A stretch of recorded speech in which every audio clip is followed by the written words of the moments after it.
Houve em uma época na jungle um período de grande estiagem. A terra começou a secar, assim como a vegetação, e o pasto ficou escasso, assim como toda a alimentação na selva. Com a falta de chuvas e o calor intenso, todas as poças d'água foram secando, a ponto de haver água somente no leito do grande rio Aigunga, agora reduzido a um pequeno córrego.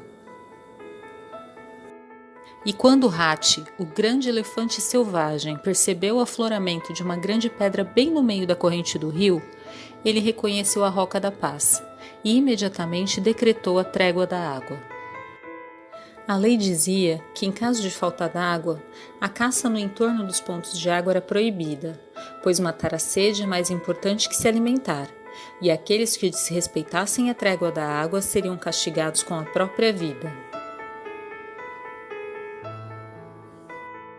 Estavam todos reunidos nas margens do rio Aigunga quando chegou Shere Khan para beber água. Os animais notaram as manchas escuras que desciam o rio a partir da boca do tigre enquanto este bebia água.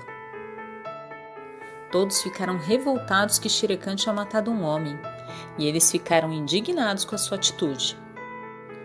Mas Shere Khan, antes de se retirar por ordem de Hati, resmungou que ele estava no seu direito, porque aquela noite era dele.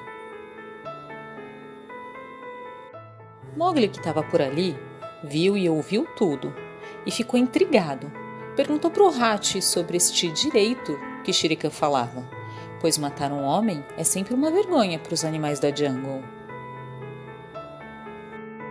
Essa história é antiga, respondeu Hati, mais antiga que o próprio jungle. Façam silêncio que eu vou contá-la. De todos os seres, o mais temido é o homem. E vocês sabem por quê? O senhor da selva era Tá, o primeiro elefante.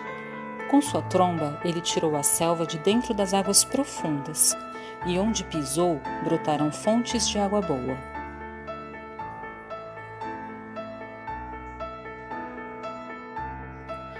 No início da jungle, todos os animais andavam juntos e sem medo. Não havia secas nem falta de alimentos, e todos os animais se alimentavam de pasto, folhas, cascas de árvores e frutas. Como Tá andava ocupado em criar novas florestas e rios, ele designou um tigre para representá-lo como juiz da jungle, e esse seria responsável por resolver pequenos problemas. Naquela época, o tigre não tinha listras e também se alimentava de folhas e frutas. Os homens viviam em harmonia com os animais e a floresta, e todos eram um só povo.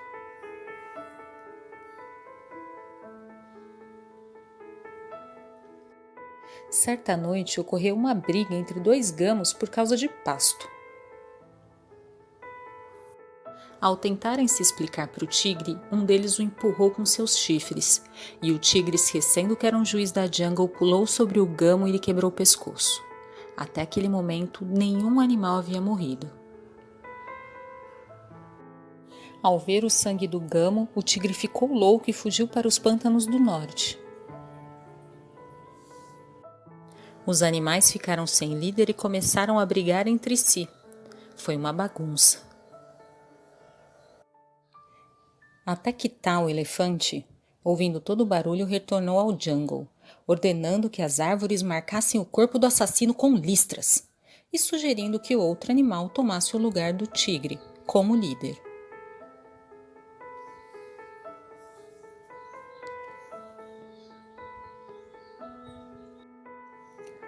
O macaco cinzento logo se prontificou e, no início, até assumiu uma postura de seriedade, mas logo retomou as suas atitudes ridículas e descomprometidas, deixando mais uma vez a jungle sem liderança.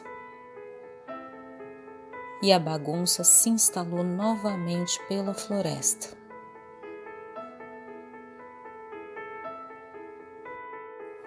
Foi quando Tá retornou mais uma vez indignado, dizendo que já estava na hora de todos seguirem uma lei, pois o primeiro líder havia introduzido a morte na jungle e o segundo havia introduzido a vergonha.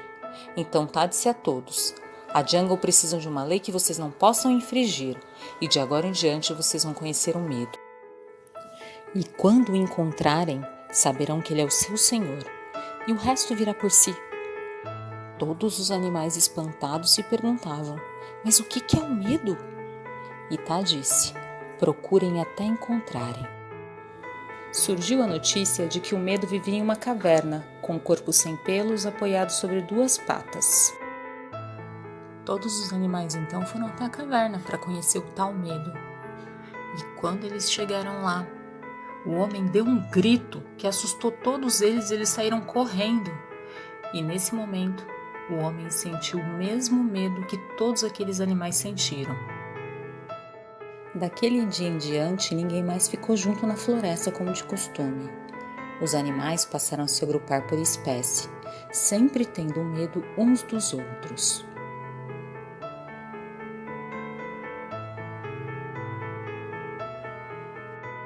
O primeiro tigre, sabendo dessa história, disse que iria até a tal caverna e que quebraria o pescoço do medo. E no trajeto, ele foi marcado pelas árvores e cipós, tornando-se listrado, marcas que seus descendentes trazem até os dias de hoje.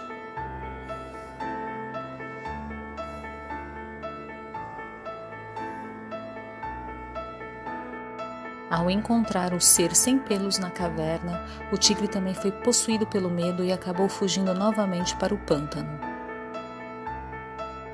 Se sentindo desonrado e furioso por ter sentido medo, ele implorara a Tá para que seus descendentes possam lembrar que um dia ele também tinha sido o senhor da jungle. Tá então concede ao tigre apenas uma noite do ano na qual ele não sentirá medo do homem, mas este sentirá medo do tigre, como se ele ainda fosse o senhor da jungle. Tá também pediu ao tigre que tivesse compaixão dos homens, pois ele bem sabia o que era sentir medo.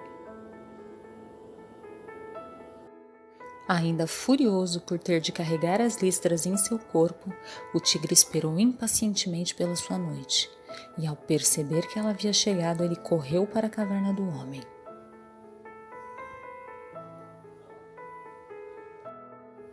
Chegando à caverna, na primeira oportunidade ele quebrou a sua espinha. O tigre achava que havia somente um dos seres sem pelo e que ele havia acabado com o medo. Tá retorna à jungle e questiona o primeiro tigre. É essa a sua compaixão? Que importa? Eu matei o medo. Cego e insensato, você desatou os pés da morte e ela vai lhe seguir até que você esteja morto. Você ensinou o homem a matar. Mas o primeiro tigre insolente acreditava que havia exterminado o medo e que seria novamente o senhor da jungle. E ao findar a sua noite no amanhecer, um outro ser sem pelo saiu da caverna, avistou o tigre, pegou uma lança e arremessou, acertando seu flanco. O tigre correu gritando pela jungle. E agora todos os animais sabiam que os homens podem matar à distância e passaram a temê-lo ainda mais. Muito obrigada por assistir, melhor possível e tchau!